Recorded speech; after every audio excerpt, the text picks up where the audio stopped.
First, I have to say thank you for being part of my life. Yeah. Yeah. A great big old park. Yeah.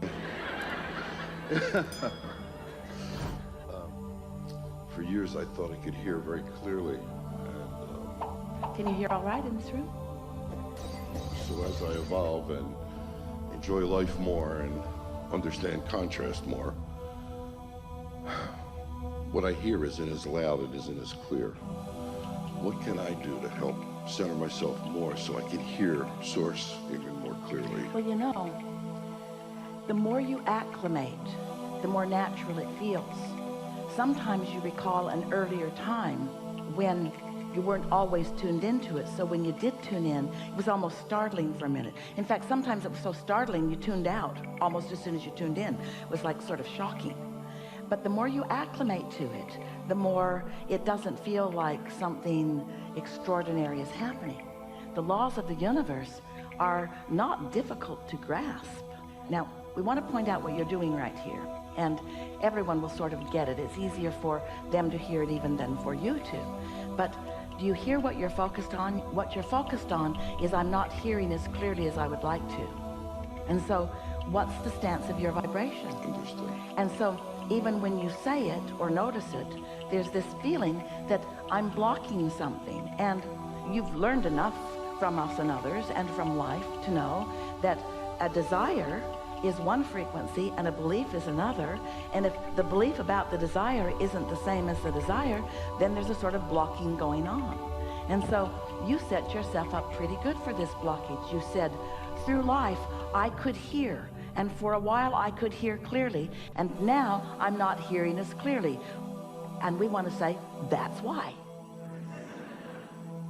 I didn't know how else to ask the question. So. It's the perfect way to ask the question. It's the way life causes you to ask the question. There's not anything inappropriate about your question. Your perfect question lets us offer you this perfect answer. And it ties into what we were talking about earlier.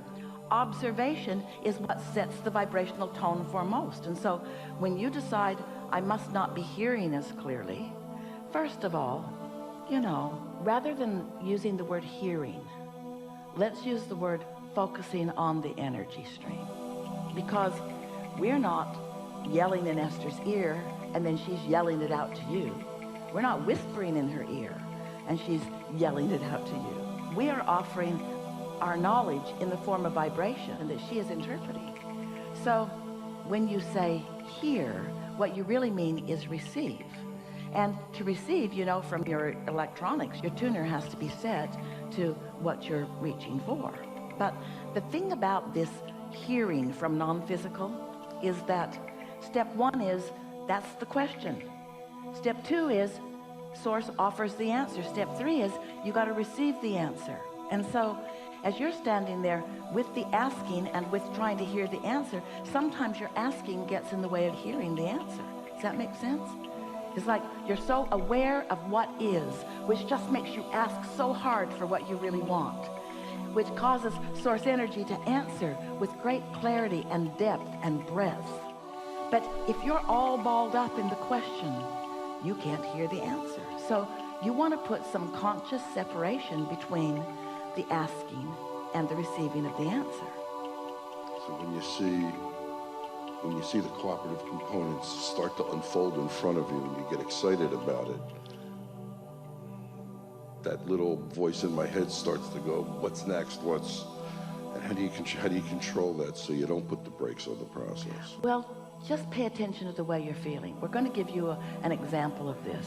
You're really going to like this. It speaks exactly to where you are and what you're asking for, and so many others too. We're going to throw out some statements that we just want to settle in with you, sort of starting in a building process. So as you receive one, the next will be easier to hear, and the next and the next and so on. So you create your own reality and you offer a vibration that Law of Attraction responds to, and that's how you do it. And you've been doing it, and you've got a reality around you that you've already created. These are big words.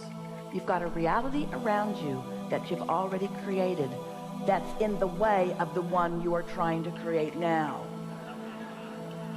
Because it's full of things that you are observing, and it's full of things that you believe that are in the way of what you're now asking for. kind of get that, don't you? I want it, but. Think about anyone that you've been trying to encourage in something, and as soon as you start being optimistic about their situation, they get really logical and argue for their limitations. And after a little while, you sort of want to give it up with them, because it's like, you've talked me into it, you can't do this. Well, you have this same sort of struggle going on within yourself. Your desires are being challenged by your beliefs, but your beliefs will morph and modify to satisfy the expansion of that which you are about. It is the eternal nature of all that we all are. So there is this now reality that as you're involved in it, and how can you not be, and you're seeing it and hearing it and smelling it and tasting it and touching it, and how can you not be? And that observation is in the way. So over time, we've written a whole lot of books with a whole lot of processes to help you to bridge those beliefs, to help you lighten the tension on those beliefs that are preventing you sometimes from going to where you want to go. Well, it's one way of doing it, and it is an effective way of doing it. It's a tedious way of doing it. It's kind of a slow going way of doing it. There is an even faster way of doing it, but you're so practical minded, and most of you want to dig in and make it happen. And so the processes that we offer, Esther uses many of them every day for tuning, for aligning. We are encouraging that you utilize them to your benefit, but we want to hear right now, give you an understanding of something and a little new methodology that will answer the problems or the question that you just presented to us here. So here it is. We have established that now reality is in the way because there's so much to observe. So if I don't have enough money and I'm saying I want more money, saying I want more money activates the stick about money. And since that I don't have enough money into the stick is the most active into the stick, then I sort of don't make any progress most times when I bring it up. So something is required to make it easier to activate the what I want into the stick without activating the what I've got into the stick or what I really don't want into the stick. Because the stick is really two subjects, and you've practiced one end of it more than the other end of it, no matter what the subject is. So imagine that you have a pile of sticks, and one of them is about money, and one of them is about sexuality, and one of them is about lovers, one of them is about religion, every subject in the world. One of them is about how you want your house to look and what color of paint you even like. In other words, it's a big old pile of sticks. And there's the what I want end of the stick and the what I don't want end of the stick. And those ends of the stick are vibrational in nature. And the wanted end of the stick is a very different frequency than the what I don't want end of the stick. So you could, if you could catch it early before you're already on this end of the stick, you could take a subject that you feel mostly really good about, and you could focus on it, even daydream around it a little bit. And you could accomplish an activation of a vibration that puts you solidly on this end of the stick, which means, and this is what we want you to hear, now you have access to every stick in the pile from that end. It's so much easier to find any stick in the pile that feels good to you, path of least resistance good, and then to get to the solution of every problem in the world, or to the answer to every question in the world. So much easier to do it that way than to be on the other end of the stick and try to convince yourself that what you really want is the other end of that stick. Are you following? We want you to approach your stick pile. There's a contradiction in the words that we're going to offer to you here. Vibrationally rather than physically. And the stick pile itself is what we meant by the contradiction in that. We want you to be a vibrational seeker rather than a subject by subject seeker. In other words, we want you to care about your vibration. You see, if we can convince you that you care about your vibration, and we can get you to do some things that allow you to allow your vibration to rise, Now you have access to everything that's in the vortex, and now the magical seeming unfolding of this phase of your life, meaning this minute and the next minute and the next minute, maybe a few hours of it, are going to unfold in a way that they often don't unfold. Haven't you noticed the better it gets, the better it gets, and the worse it gets, the worse it gets? Haven't you ever gotten off on a negative run where everything that happens goes wrong? You forget this, and you forget this, and you forget this, and then you stub your toe, and then this happens, and then this happens, and then you slam your hand in the door, and then this happens, and then this happens, and then you go to the doctor, and he cuts the wrong finger off.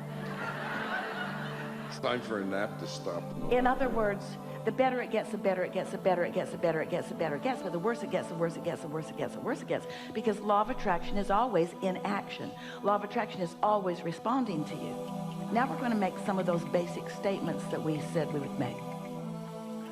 One who's connected to the stream or to the source energy, or who is under the influence of source, is more powerful than millions who aren't. So there's so much power in the accomplishment of this. We're just wanting you to care about reaching for it.